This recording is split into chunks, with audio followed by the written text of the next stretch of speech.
Hello everyone, in this video you will get to know about e-learning, e-banking, e-shopping, e-reservation, e-governance and e-groups. So let us start with e-learning. तो यहाँ पे जो letter E है it stands for electronic. Okay तो ये क्या है? Electronic learning है. जो लर्निंग आप इलेक्ट्रॉनिक डिवाइसेस की हेल्प से करते हो उसे ई-लर्निंग कहा जाता है. Internet has made learning an easy and fun activity for the learners. Internet ने लर्निंग एक्टिविटी को एक ईजी और फन एक्टिविटी बना दिया है. राइट आपको कोई भी कॉन्सेप्ट समझ नहीं आता, आप गूगल पे जाके यूट्यूब पे जाके उस कॉन्सेप्ट को ईजिली समझ सकते हैं. स्मॉल किड्स के लिए लर्निंग प्रोसेस में मल्टीमीडिया वीडियोस होती है, उनको शो करके उनको कॉन्सेप्ट को समझाया जा सकता है. So it has become very easy because of the internet, because of the e learning. It has provided opportunities to the students to pursue their studies in their chosen fields through distance education from universities across the world. तो अगर आप किसी भी university में, world की किसी भी university में एडमिशन लेना चाहते हैं, कोई वहाँ से कोर्स करना चाहते हैं, तो वो आप कर सकते हैं with the help of distance education. And it has become possible because of the e learning. Right तो ये पॉसिबल हो पाया है इलेक्ट्रॉनिक लर्निंग की वजह से. आप ऑनलाइन क्लासेस लेके, ऑनलाइन एग्जाम्स देके, डिस्टेंस एजुकेशन की हेल्प से किसी भी यूनिवर्सिटी से कोर्सेज कर सकते हैं. Right They can participate in the learning process almost any time and from anywhere. आप लर्निंग प्रोसेस में पार्टिसिपेट कर सकते हैं किसी भी टाइम, किसी भी जगह से. जैसे मान लो आप ऑनलाइन क्लासेस लेते हैं तो आप ऑनलाइन क्लास अपने अकॉर्डिंग ले सकते हैं. ओके आप डिफरेंट यूनिवर्सिटी से ऑनलाइन क्लास ले सकते हैं और अपने टाइमिंग के अकॉर्डिंग ले सकते हैं. और अगर मान लो आपको कोई कॉन्सेप्ट समझना है तो आप अपने अकॉर्डिंगली उसको किसी भी टाइम समझ सकते हैं with the help of the electronic devices. right and at their own pace, मतलब अपनी स्पीड से आप अपनी एजुकेशन को, अपनी लर्निंग प्रोसेस को कर सकते हैं. This is called e learning. मान लो आप नाइट में अपना स्टडी कर रहे हो, आपने 2 o'clock कोई कॉन्सेप्ट आपको समझ नहीं आ रहा है, तो सिंपली आपको क्या करना है, गूगल पे जाके या आपको यूट्यूब पे जाके उसकी वीडियोस देखनी है, वहाँ से आप उस कॉन्सेप्ट को ले सकते हैं. ओके अब बच्चों के लिए क्या हो चुका है, देखो जो कोचिंग सेंटर्स होते हैं वो भी ऑनलाइन क्लासेस प्रोवाइड करते हैं. ओके तो आपको अपने सिटी में, अपने प्लेस पर बैठ के, अपने स्टेट में आप रहकर किसी भी डिफरेंट स्टेट के टीचर से आप एजुकेशन ले सकते हैं with the help of e learning. Right There are plenty of e-learning sites for people of all age groups ranging from a toddler to a research scholars. तो बहुत सारी e learning sites हैं जो लोगों को लर्निंग प्रोसेस में help करती हैं. डिफरेंट एज ग्रुप्स की हैं, टॉडलर से लेकर रिसर्च स्कॉलर्स, जो स्टूडेंट रिसर्च कर रहे हैं उन लोगों तक के लिए ई लर्निंग साइट्स हैं जो उनकी हेल्प करती हैं in the learning process. Okay It has proved to be real boon for those who cannot attend regular school or physically disabled. तो ये एक बहुत बड़ा वरदान साबित हुआ है उन लोगों के लिए जो रेगुलर स्कूल अटेंड नहीं कर सकते या फिजिकली डिसेबल्ड हैं. वो अगर किसी प्लेस पे नहीं जा सकते हैं, स्कूल अटेंड नहीं कर सकते, कॉलेज अटेंड नहीं कर सकते, वो अपने घर पर रहकर ईजिली एजुकेशन ले सकते हैं. कंप्लीट वो जितनी भी डिग्रीज़ हैं जो एक फिजिकली जाकर आप कॉलेज से लेते हो वो आप घर बैठ कर भी ले सकते हो with the help of distance education, with the help of e-learning. Right okay next we have e-banking. E-banking is a system of banking whereby customers can view their account details, pay their bills and transfer money by means of the internet. E banking का वो system है जिसकी help से customers अपने account को देख सकते हैं, अपने अकाउंट की कंप्लीट डिटेल्स को दे सकते हैं, अपने बिल्स को पे कर सकते हैं, मनी को ट्रांसफ़र कर सकते हैं. ओके और ये सब किसकी हेल्प से हो रहा है, इलेक्ट्रॉनिक डिवाइसेस की हेल्प से हो रहा है. Right and these electronic devices are working with the help of the internet. Okay तो जितना भी ट्रांजेक्शन हो रहा है वो इंटरनेट पर हो रहा है. Okay banks have now computerize their internal operations. Banks ने अपने इंटरनल ऑपरेशंस को कम्प्लीटली कंप्यूटराइज कर दिया है. And the banking services are now being made available through the internet. और अब जितनी भी बैंकिंग सर्विसेज हैं वो आपको इंटरनेट की हेल्प से आपके मोबाइल पर, आपके लैपटॉप पर आपको मिल जाती हैं. राइट इसके लिए आपको बैंक जाना नहीं पड़ता. All the services that the banks have permitted on the internet are displayed on the websites of the bank. और आपका बैंक आपको कौन कौन सी सर्विसेज प्रोवाइड कर रहा है ये आप कैसे जान सकते हैं? आप अपने बैंक की वेबसाइट्स को अपने डिवाइस पर, अपने किसी भी इलेक्ट्रॉनिक डिवाइस पर, लैपटॉप पे, टैबलेट पे, मोबाइल फ़ोन पे ओपन करके देख सकते हैं, राइट, और उसको यूटिलाइज कर सकते हैं। Next we have e-shopping. The process of shopping done over the internet is called online shopping or e-shopping. जब आप इलेक्ट्रॉनिक डिवाइस पर इंटरनेट की हेल्प से शॉपिंग करते हैं तो उसको ऑनलाइन शॉपिंग या ई शॉपिंग कहा जाता है। Both products and services can be purchase through online shopping. Online shopping की हेल्प से आप प्रोडक्ट्स भी परचेज कर सकते हैं, प्रोडक्ट्स को सेल आउट भी कर सकते हैं, आप सर्विसेज भी परचेज कर सकते हैं, राइट। आपको कोई सर्विस चाहिए, जैसे अब तो बहुत, आपको अपना हाउस क्लीन कराना है उसकी सर्विस अवेलेबल है, आपको अपना मेकओवर कराना है की भी सर्विस अवेलेबल, तो all the services are available on internet, okay. तो आप इंटरनेट की हेल्प से प्रोडक्ट या सर्विस कुछ भी परचेज कर सकते हैं, right. Next we have advantages of e shopping. E shopping के एडवांटेजेस क्या हैं? It offers a wider selection of goods and services and thus a greater choice at optimal prices. जब आप ई शॉपिंग करते हैं, आप वेबसाइट्स पे जाते हैं, किसी भी ई शॉपिंग वेबसाइट्स पे जाते हैं, तो आपको क्या, आप कैटेगरी वाइज आप देखोगे, आपके पास गुड्स होंगे, वहाँ पे गुड्स आपको दिखाई देंगे, सर्विसेज दिखाई देंगी, और आपके पास क्या होता है, बहुत सारी चॉइसेस होती हैं, और जो भी प्रोडक्ट्स आपको दिए जाते हैं वो मतलब ऑप्टिमल प्राइस, जो एक बेस्ट प्राइस होता है, आपका फेवरेबल प्राइस होता है, उस पर दिया जाता है। आप फ्लिपकार्ट पे जाओ, अमेजोन पे जाओ, मीशो पे जाओ, तो these are the electronic shopping websites, right, जहाँ पे आप खूब सारी सर्चिंग करो, मतलब आपको जो भी प्रोडक्ट चाहिए आप उससे रिलेटेड कितने भी प्रोडक्ट्स को देखकर सर्च करके फिर आप उसको बाय करो, right. Online stores are usually open for business 24 hours a day. Online stores में ऐसा नहीं है, आप रात के 3 बजे बैठ के भी शॉपिंग कर सकते हो।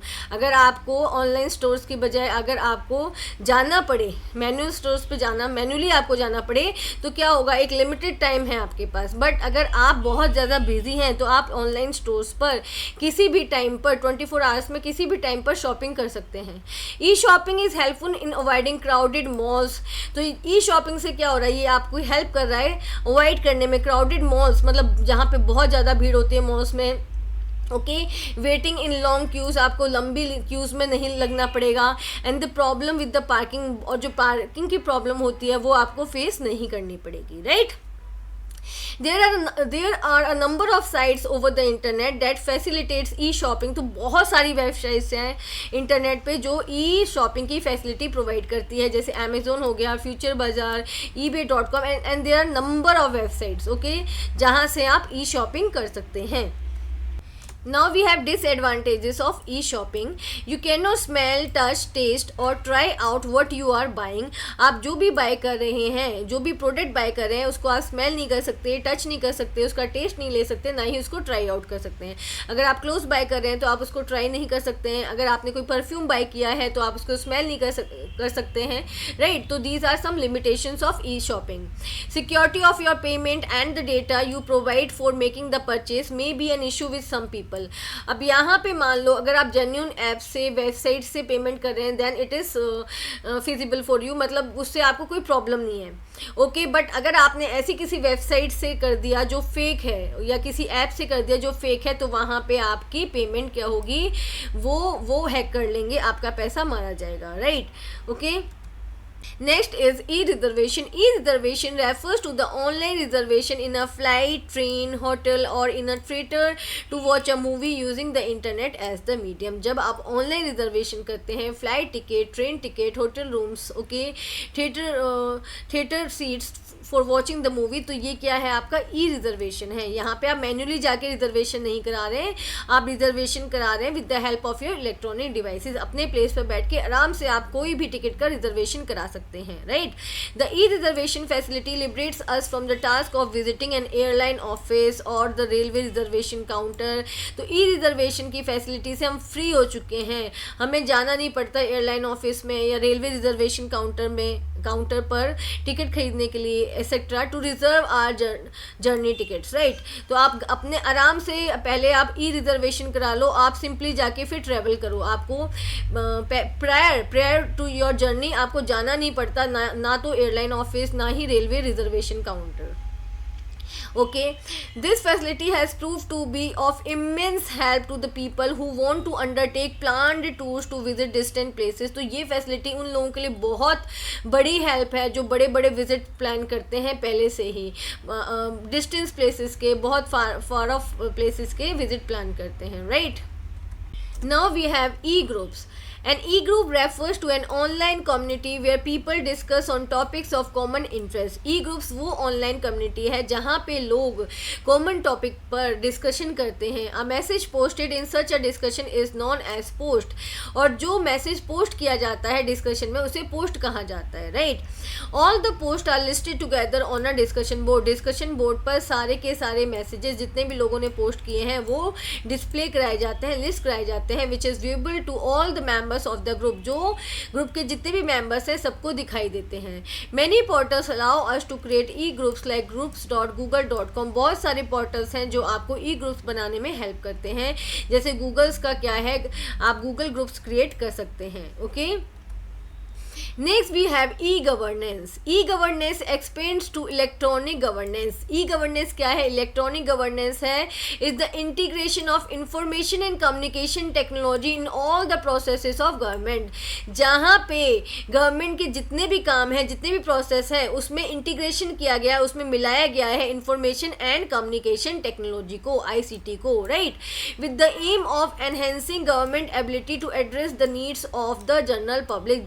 और इसका एम क्या है? जिससे गवर्नमेंट जनरल पब्लिक की नीड को बहुत अच्छे से एड्रेस कर सके, उनको जान सके और उनके अकॉर्डिंगली काम कर सके, right. The basic purpose of e-governance is to simplify processes for all। और e-governance का जो पर्पस है वो जितने भी प्रोसेसेस हैं गवर्नमेंट के उनको सिंप्लीफाई करना है, उनको आसान बनाना है।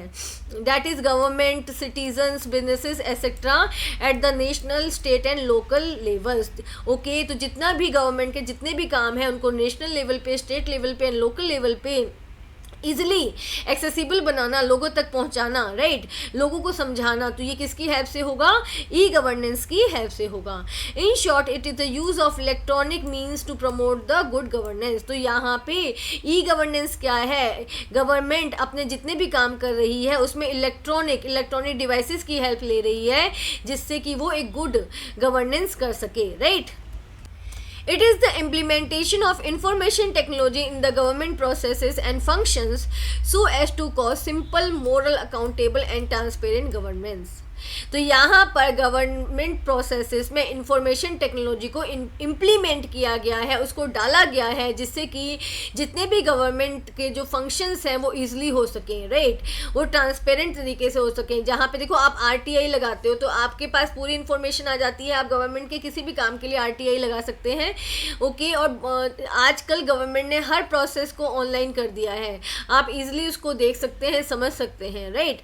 It provides the access and delivery of the government services. आप गवर्नमेंट सर्विसेज को इजिली ले सकते हैं। Information and communication is a quick and efficient manner. Now today it has become very easy to connect with the government, okay, to connect with the government processes, right, with the help of the e governance. Now we have types of interactions in e-governance। e-governance में किस किस type के interactions होते हैं? First one is G2G, government to government, when the exchange of information and services is within the periphery of the government, it is termed as G2G interaction। तो G2G interaction क्या है? एक government का दूसरे government से interaction with the help of electronic devices, okay, by using the internet। This can be both horizontal, that is among various government entities, right. तो यहाँ इसको एक तरीके से हॉरिजॉन्टल वे में भी किया जा सकता है, जितने भी स्टेट गवर्नमेंट्स हैं वो एक दूसरे से इंटरेक्ट करेंगे, ऑनलाइन इंटरेक्ट कर सकते हैं, राइट। एंड वर्टिकल कैसे है? बिटवीन द नेशनल, सबसे पहले नेशनल गवर्नमेंट होती है जो पूरी कंट्री को कंट्रोल करती है, right, national government, the state government and the local government, right. तो यहाँ पे जो इंटरेक्शन हो रहा है वो ई गवर्नेंस है। मीन्स इंटरेक्शन कैसे हो रहा है? वो इंटरेक्शन हो रहा है with the help of the electronic devices, right. और जो interaction national government, state governments, local governments के बीच में होता है, ओके, या डिफरेंट लेवल्स पे होता है, वो कौन सा होता है? G2G interaction, fine. Now the next one is G2C interaction. Right और ये कौन सा इंटरेक्शन है, ये है ई इंटरेक्शन, मतलब इलेक्ट्रॉनिक इंटरेक्शन, राइट। तो second one is government to citizen interaction, the interaction amidst the government and the general public, वो इंटरेक्शन जो गवर्नमेंट और जनरल पब्लिक के बीच में होता है उसे G2C इंटरेक्शन कहा जाता है। Here and interface is set up between the government and the citizen, तो यहाँ पे एक मीडियम को सेटअप किया जाता है, एक इंटरफेस को सेटअप किया जाता है गवर्नमेंट और सिटीजन्स के बीच में, which enables citizens to get access to the wide variety of public services, जो सिटीजन्स को एनेबल करती है कि वो पब्लिक सर्विसेज को एक्सेस कर सके, उनका फ़ायदा उठा सके, राइट।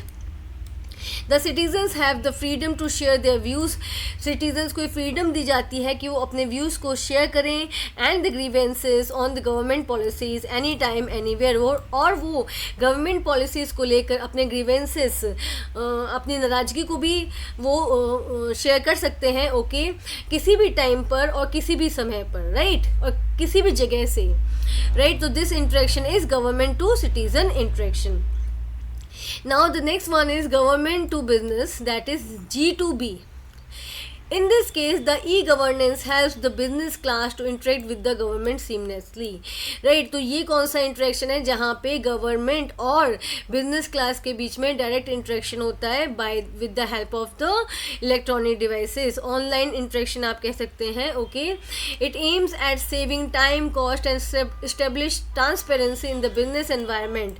तो यहाँ पे क्या हो रहा है, टाइम भी सेव हो रहा है, कॉस्ट भी सेव हो रही है, और एक ट्रांसपेरेंसी क्रिएट हो रही है with in the business environment while interacting with the government. क्योंकि आपको पता है किसी भी कंट्री की इकोनॉमिक बहुत ज़्यादा उसके बिजनेस पे भी डिपेंड करती है, राइट। तो यहाँ पे जो गवर्नमेंट होती है कंट्री की और बिजनेस क्लास होती है, उनके बीच में क्या होता है, कोऑर्डिनेशन होता है, राइट। तो यहाँ पे ये कोऑर्डिनेशन किसकी हेल्प से किया जा रहा है, with the help of e governance, right, और you can see electronic devices. Next one is government to employees, वो इंटरेक्शन जो गवर्नमेंट और एम्प्लॉयज़ के बीच में होता है, okay. The government of any country is the biggest employer, government क्या होती है, बिगेस्ट एम्प्लॉयर है, क्योंकि वो अपने सिटीजन्स को एम्प्लॉयमेंट देती है, okay. So it also deals with employees on a regular basis, तो वो अपने एम्प्लॉयज़ से डील भी करती है रेगुलर बेसिस पर, right, as other employers too, जैसे कि दूसरे प्राइवेट कंपनीज के एम्प्लॉयर्स करते हैं, वैसे ही गवर्नमेंट भी क्या है, एक एम्प्लॉयर है, और वो अपने एम्प्लॉयर्स के साथ डील करती है using the electronic devices, okay. ICT helps in making the interaction between the government and the employees fast and efficient. तो यहाँ पे ICT उनकी हेल्प कर रही है, गवर्नमेंट की हेल्प कर रही है to interact with the employees fast and efficient. अब देखो कोई भी आपको, जैसे गवर्नमेंट को कुछ भी इशू करना है, कुछ ऑर्डर इशू करना है, वो सिंपली क्या करेगी, सबके पास वो ऑर्डर वो डिजिटली उनको सेंड कर देगी, हर किसी के पास जाके मैन्युअली नहीं देना है। तो यहाँ पे ICT बहुत बड़ा रोल निभा रहा है, ठीक है, information and communication technology, along with raising their level of satisfaction by providing perquisites and add-on benefits। तो यहाँ पे गवर्नमेंट अपने एम्प्लॉयज़ के साथ एक सेटिस्फैक्ट्री लेवल तक इंटरेक्ट करती है, राइट, जिससे कि उनको क्या मिलता है, उनको प्रिविलेजेस मिलती है, एड ऑन बेनिफिट्स मिलते हैं। Okay everyone, if you like my video please like it, share it with your friends and subscribe my channel. Thank you.